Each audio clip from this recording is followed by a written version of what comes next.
নোয়াখালীর সদরে অবস্থিত প্রাইম হাসপাতালে চিকিৎসাধীন অবস্থায় ইমাম হোসেন বাবু নামের এক ব্যক্তির মৃত্যুকে কেন্দ্র করে ব্যাপক উত্তেজনার সৃষ্টি হয়েছে। স্বজনদের অভিযোগ, চিকিৎসা অবহেলার কারণেই তার মৃত্যু হয়েছে।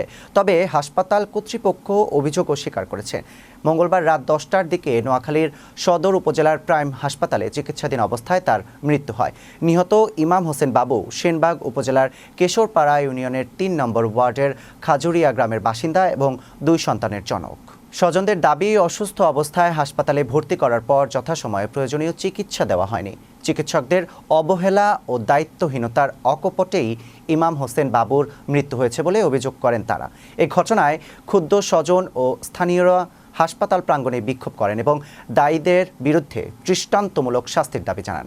এ বিষয়ে হাসপাতাল কর্তৃপক্ষের বক্তব্য জানতে চাইলে হাসপাতালের পরিচালক বলেন, রোগীর চিকিৎসায় কোনো ধরনের অবহেলা করা হয়নি, যথাযথ চিকিৎসা প্রদান করা হয়েছে বলেও দাবি করেন তিনি।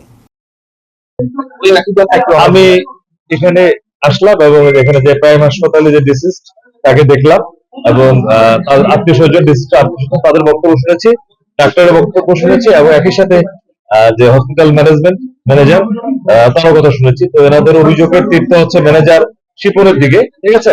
এই জন্য ম্যানেজারকে আমরা আপাতত থানায় নিয়ে যাচ্ছি এবং তারপরে আমরা ভিকটিম যে পক্ষ আছে তাদের কথা শুনবো। তারা যদি মনে করে